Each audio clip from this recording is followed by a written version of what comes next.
Un seul tir a suffi pour changer toutes les règles du jeu au-dessus de la Crimée.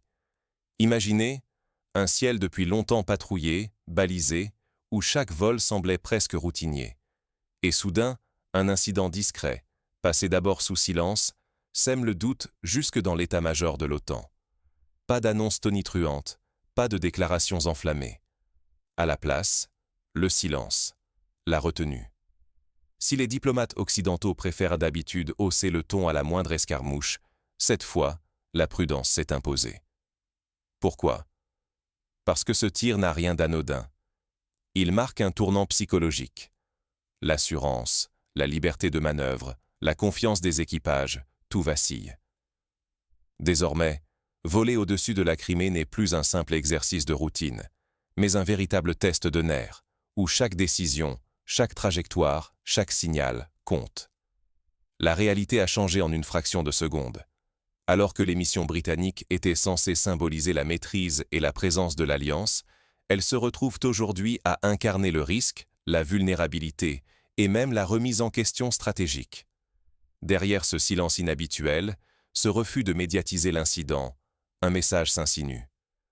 La situation est trop sensible, trop dangereuse, pour être confiée au débat public.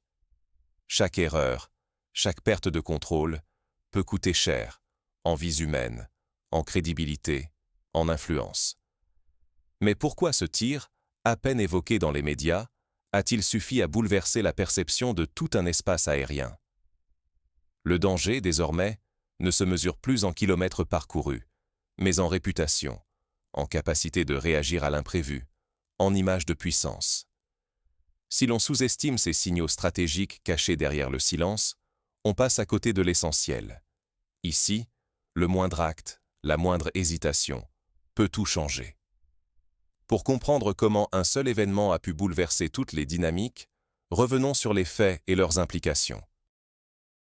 Pourquoi tout le monde parle, ou justement, se tait, à propos d'un tir unique dans le ciel de Crimée? C'est simple, ce n'était pas un épisode de routine, mais un véritable signal d'alarme pour tous ceux qui suivent de près la sécurité européenne. La Crimée, depuis des années, s'est imposée comme l'un des épicentres des tensions régionales. Carrefour stratégique, verrou de la mer Noire, la péninsule attire les missions de renseignement et les survols de surveillance, notamment de la part des forces de l'OTAN, britanniques en tête. Mais ce jour-là, tout a changé. L'incident n'a pas d'abord éclaté au grand jour. D'abord, ce sont les canaux spécialisés et les cercles militaires qui ont échangé des messages courts, des alertes feutrées. Un vol à la trajectoire inhabituelle, une détection radar qui sort du cadre, puis cette réponse, foudroyante, de la défense antiaérienne. Pas un simple avertissement, mais un tir précis, calculé, qui interrompt la mission à peine commencée. L'épisode est bref, mais il marque un tournant. La rapidité d'exécution montre que la tolérance zéro est désormais de mise au-dessus de la Crimée. Ce qui surprend le plus, c'est le silence qui a suivi. Pas de grandes conférences de presse, pas de déclarations indignées de la part des chancelleries occidentales. Les médias n'en font mention qu'en passant, sans commentaire appuyé. Un contraste saisissant avec la rhétorique habituelle où chaque incident donne lieu à une joute médiatique. Ce mutisme n'est pas le fruit du hasard. Il trahit l'embarras, mais surtout la prise de conscience que la situation a changé de nature. Il n'y a plus de zone de confort. Désormais, chaque vol, chaque manœuvre dans cette zone peut faire basculer l'équilibre. Ignorer ce contexte, ce serait fermer les yeux sur une réalité nouvelle. La moindre action, le plus petit incident, peut désormais provoquer une escalade difficile à contrôler. Pour les Alliés, la réputation de maîtrise du ciel, la sécurité des équipages et même la rapidité de réaction sont remises en cause. Il suffit d'un tir pour fissurer l'assurance, pour obliger à tout reconsidérer. Route, procédure, niveau de préparation. Plus question de routine, le risque est réel et le prix d'une erreur pourrait être dévastateur, en vies humaines comme en crédibilité. Mais alors, qu'est-ce qui a vraiment changé après ce tir précis? Et pourquoi la réaction des Alliés, notamment britanniques, a-t-elle été aussi différente de d'habitude? C'est ce qu'on va explorer dans la suite. Un tir, et c'est la réputation même des forces alliées qui vacille. Imaginez la scène. Des pilotes britanniques, pourtant habitués à survoler les zones les plus sensibles du globe, se retrouvent soudainement exposés, vulnérables là où la puissance de l'OTAN semblait jusqu'ici incontestable. Pour Londres, c'est bien plus qu'un incident technique, c'est un choc psychologique. L'histoire aéronautique du Royaume-Uni, bâtie sur la maîtrise et la démonstration de force, se heurte à une réalité nouvelle. L'adversaire a pris l'initiative et, avec un seul tir, bouleverse toutes les certitudes. Pourquoi est-ce si lourd de conséquences? Parce qu'au sein de l'Alliance, la capacité à contrôler l'espace aérien est une véritable question d'honneur, une vitrine de solidité et d'assurance. La moindre faille, même furtive, ébranle la confiance, déclenche une onde de choc dans toute la chaîne de commandement et oblige à repenser chaque détail des opérations futures. Ce tir, précis et rapide, n'a pas seulement endommagé l'image des Alliés, il a imposé un nouveau standard où chaque mission doit désormais composer avec un risque accru, des itinéraires revus et une préparation renforcée. La symbolique, ici, est fondamentale. Quand la sécurité des vols n'est plus garantie par la seule réputation, mais dépend d'un rapport de force réel, la liberté d'action s'amenuise. Chaque vol devient un test, chaque mouvement est analysé à travers le prisme de cet incident. Le prestige de l'OTAN, sa capacité à agir vite et sans entrave, tout cela est remis en question. Les équipages le ressentent. La tension monte, la vigilance devient extrême. Le moindre faux pas pourrait coûter cher, en vies humaines comme en crédibilité internationale. Et le silence occidental, inhabituel face à ce genre d'incident, en dit long. Les mots se font rares, les communiqués prudents, mais c'est justement ce manque de réaction qui amplifie la portée du signal. Désormais, l'enjeu n'est plus seulement technique ou tactique, il est psychologique, presque existentiel pour l'Alliance. Après ce tir, ce n'est plus seulement le ciel de Crimée qui a changé, c'est toute la dynamique des opérations aériennes dans la région qui doit être réinventée. Mais ce bouleversement ne se limite pas au présent. Il façonne déjà la manière dont les missions à venir seront planifiées, exécutées et perçues, aussi bien par les Alliés que par leurs adversaires. Depuis ce tir, les calculs de chaque vol au-dessus de la Crimée ont radicalement changé. Désormais, chaque décollage, chaque plan de mission, chaque minute de vol sont marqués par une vigilance extrême. Ce n'est plus un ciel de routine. C'est un espace où la menace immédiate pèse sur chaque décision. Les équipages, qui autrefois survolèrent la région avec une confiance quasi automatique, savent maintenant que la moindre erreur de trajectoire ou de timing pourrait avoir des conséquences immédiates. On le sent dans la nervosité des briefings, dans la multiplication des vérifications, et même dans le silence tendu qui accompagne désormais chaque compte-rendu de mission. À Londres, les réunions d'urgence se succèdent. Derrière les portes closes, l'atmosphère est différente. On cherche à comprendre, à anticiper.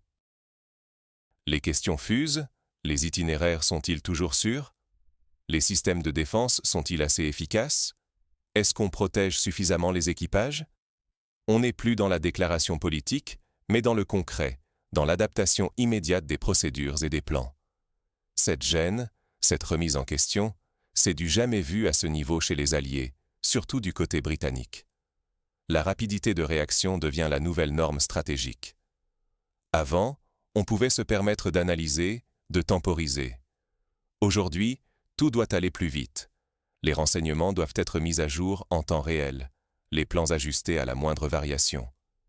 Cet incident a envoyé un signal fort non seulement aux Alliés, mais aussi aux adversaires et aux voisins.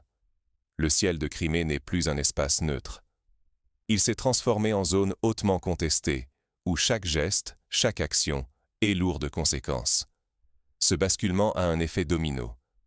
Les Alliés réalisent que chaque vol est désormais scruté, qu'un nouveau standard de préparation s'impose et que la moindre hésitation se paie cher, en crédibilité d'abord, mais aussi potentiellement en vies humaines.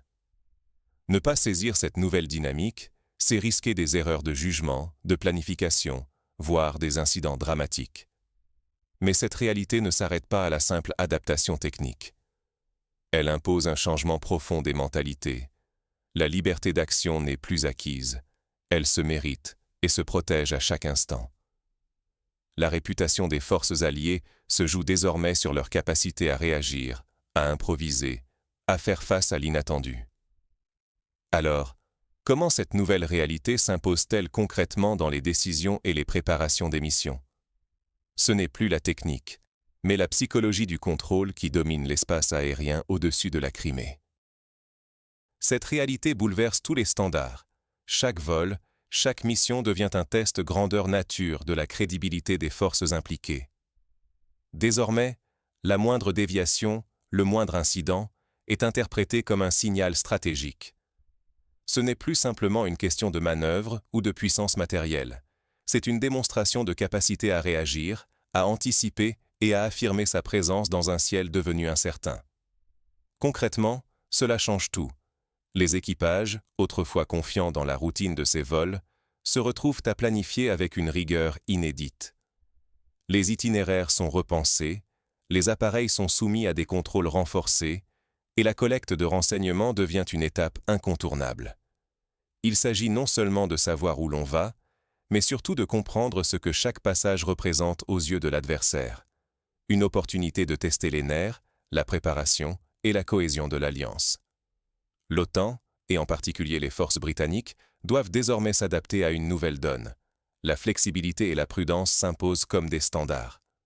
Les anciens protocoles sont remis en question. La planification des opérations exige des scénarios alternatifs, des réserves disponibles immédiatement, une analyse détaillée des menaces. Le moindre vol n'est plus anodin. Il devient un exercice de gestion du risque, où l'erreur individuelle peut avoir des conséquences stratégiques majeures. Ce qui rend la situation encore plus marquante, c'est le rôle du signal. Un simple tir précis, même sans dégâts matériels significatifs, a suffi à faire vaciller la confiance et à installer un doute profond parmi les équipages et les états-majors. C'est là toute la valeur stratégique de l'incident. Montrer que le contrôle ne se joue pas seulement sur le terrain technique, mais aussi dans l'esprit de l'adversaire. L'assurance de pouvoir circuler librement au-dessus de la Crimée n'est plus acquise, et cette incertitude pèse sur chaque décision. Ignorer ces leçons, c'est s'exposer à de graves failles. Une préparation insuffisante peut se payer très cher, en vies humaines, en réputation et en capacité d'influence dans la région. Le rapport de force ne se mesure plus seulement au nombre d'avions ou à la puissance de feu, mais à la vitesse de réaction, à la qualité des préparatifs et à la solidité psychologique des acteurs. Toute mission devient un message, chaque vol, un pari. Reste à savoir si cet incident n'est qu'un avertissement isolé, ou bien le premier acte d'une toute nouvelle ère pour la sécurité aérienne dans la région. D'un seul tir, le ciel de Crimée a basculé dans une nouvelle réalité. Cette nuit-là, ce n'est pas juste un appareil qui a été pris pour cible, mais l'ensemble de la perception occidentale du contrôle aérien qui s'est fissuré. Là où les vols de reconnaissance et les démonstrations de force semblaient relever d'une routine bien rodée, ce tir a imposé une tension nouvelle, invisible, mais omniprésente. Désormais, chaque mission, chaque passage, chaque trajectoire au-dessus de la région est vécue sous le signe du doute et de la prudence extrême. Ce qui frappe, c'est le silence qui a suivi. On aurait pu s'attendre à une avalanche de déclarations, à une rhétorique ferme, voire à une escalade verbale. Au lieu de cela, l'Alliance, et en particulier le Royaume-Uni, ont opté pour la réserve, la sobriété, presque la retenue. Ce choix ne traduit pas une faiblesse, mais un bouleversement psychologique profond. La certitude de contrôler le ciel n'est plus acquise. La maîtrise de l'espace aérien est redevenue un rapport de force, où le moindre incident, même symbolique, pèse sur la réputation des alliés, sur la sécurité de leurs équipages et sur leur capacité à réagir rapidement. Ce tir n'a pas seulement redéfini les règles du jeu, il a aussi marqué la fin d'une certaine assurance occidentale. Désormais, chaque opération nécessite une analyse méticuleuse, une préparation renforcée, une évaluation constante des menaces. La routine a cédé la place à la vigilance, l'audace à la mesure, et l'arrière-plan stratégique de la Crimée est devenu un marqueur de contrôle et de pression. Même le silence, aujourd'hui, vaut message. Il souligne que la marge d'erreur s'est réduite à une peau de chagrin, que la réputation d'une puissance peut basculer sur un seul événement, qu'il soit public ou tu. Ce qui est en jeu, c'est bien plus que la sécurité physique des avions ou des pilotes. Il s'agit de la capacité à imposer sa présence, à préserver la liberté de manœuvre, à maintenir l'image de puissance et l'influence sur le théâtre d'opération. La moindre défaillance, la plus petite erreur d'appréciation, risque d'entraîner des pertes humaines, une perte de crédibilité et un affaiblissement stratégique. Face à cette nouvelle donne, rester passif, c'est accepter non seulement de perdre le contrôle du ciel, mais aussi d'abandonner le terrain de la compréhension et de l'influence. À l'heure où chaque signal compte, où chaque silence est interprété, il est essentiel de ne pas détourner le regard. S'informer, surveiller, analyser, voilà les seuls moyens de ne pas subir les événements, mais d'en être acteur. Et vous, pensez-vous que cet incident marque un tournant durable, ou n'est-ce qu'un épisode isolé dans le bras de fer aérien au-dessus de la Crimée? Partagez votre avis en commentaire et n'oubliez pas, dans ce monde où chaque détail compte, votre vigilance est votre meilleure défense.